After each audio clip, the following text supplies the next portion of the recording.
کون ہے وہ جس کے قبضہ قدرت میں پوری کائنات ہے، اور کیوں پیدا کیا ہے اس کائنات کو، اس کا تذکرہ سورۃ الملک کی پہلی 2 آیات میں ہے۔ آئیے میرے ساتھ دیکھتے ہیں ان آیات کا ترجمہ۔ اعوذ باللہ من الشیطان الرجیم، بسم اللہ الرحمن الرحیم۔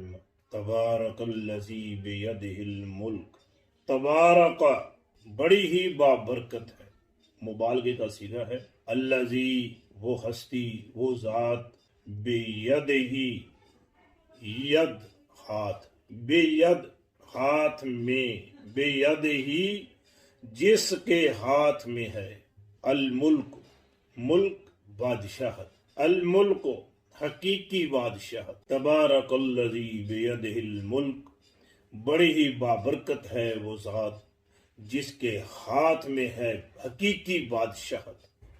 دنیا میں بادشاہ تو بہت ہیں لیکن ان کی بادشاہت عارضی ہے، ان کی بادشاہت اللہ تبارک و تعالیٰ کی منشا کے مرہون منت ہے، لیکن اللہ تعالیٰ کی بادشاہت حقیقی ہے، ہمیشہ سے ہے اور ہمیشہ رہے گی۔ وَهُوَ عَلَى كُلِّ شَيْءٍ قَدِيرٌ، وَهُوَ اور وہ، عَلَى پر، کل شیء ہر چیز کے، قدیر قادر ہے، قدرت رکھنے والا ہے، اختیار رکھنے والا ہے۔ وَهُوَ عَلَى كُلِّ شَيْءٍ قَدِيرٌ، اور وہ ہر چیز پر اختیار رکھتا ہے۔ اللہ تبارک و تعالیٰ ہی وہ ذات ہے جس کی حقیقی بادشاہت ہے اور اسی کا اختیار ہے ہر چیز پر، اور یہی ہے وہ بابرکت ذات۔ اسی لیے تو ہمیں حکم ہے کہ ہر کام کی ابتدا اس کے نام سے کریں تاکہ اس میں برکت آ جائے۔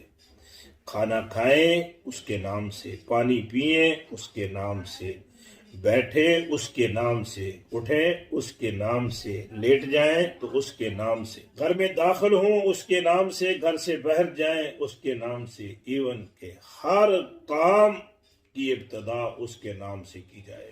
الذی خلق الموت والحیات، الذی وہ جس نے، خلق الموت خلق پیدا کیا، الموت موت کو، والحیات اور زندگی کو، الذی خلق الموت والحیات وہ ہے جس نے زندگی اور موت کو پیدا کیا ہے۔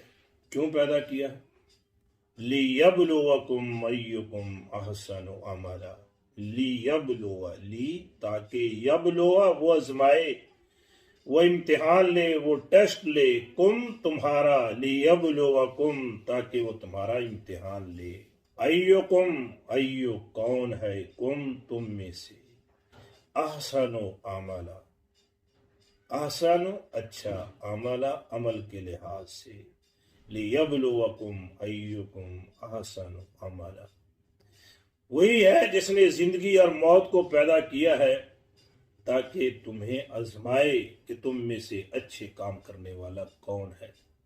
زندگی اور موت کا کہہ کر پوری کائنات کو اس کے اندر شمو دیا ہے۔ جو پیدا ہوا اسی کے لیے دنیا ہے، جب موت آ گئی تو اس کی تو دنیا ختم ہو گئی۔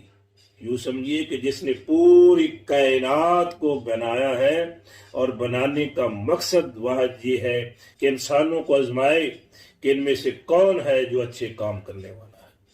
یہ ہے اس کائنات کی پیدائش کا مقصد، یہ ہے میرا اور آپ کا دنیا پہ آنے کا مقصد۔ ہاں انسان ہے نا، خطا کار ہیں، بھول ہو گئی، غلطیاں ہو گئیں، آج وقت ہے کہ معافی مانگ لیں، واپس لوٹ آئے۔ واہ العزیز، واہ اور وہ العزیز زبردست ہے، سب پہ بھاری ہے، الغفور بہت زیادہ معاف کرنے والا ہے، بار بار معاف کرنے والا ہے۔ اللہ سے معافیاں مانگ لیں سابقہ گناہوں کی اور آئندہ کے لیے اعمال صالح کی توفیق مانگیے۔ تبارک الذی بیدہ الملک، بڑی ہی بابرکت ہے وہ ذات جس کے ہاتھ میں ہے حقیقی بادشاہت، وَهُوَ عَلَى كُلِّ شَيْءٍ قَدِيرٌ، اور وہ ہر چیز پر قادر ہے، اس کا کنٹرول پوری کائنات پر۔ الذی خلق الموت والحیات، وہ جس نے پیدا کیا موت اور زندگی کو، لیبلوکم ایکم احسن عملا، تاکہ آزمائے کہ تم میں سے کون ہے اچھے عمل کرنے والا۔ وَهُوَ الْعَزِيزُ الْغَفُورُ، اور وہی سب پر بھاری ہے اور سب کچھ معاف کرنے والا ہے۔ قرآن پڑھیے، قرآن سمجھیے، دنیا آسان ہوگی، آخرت میں انشاءاللہ کامیابیاں ملیں گی۔ والسلام۔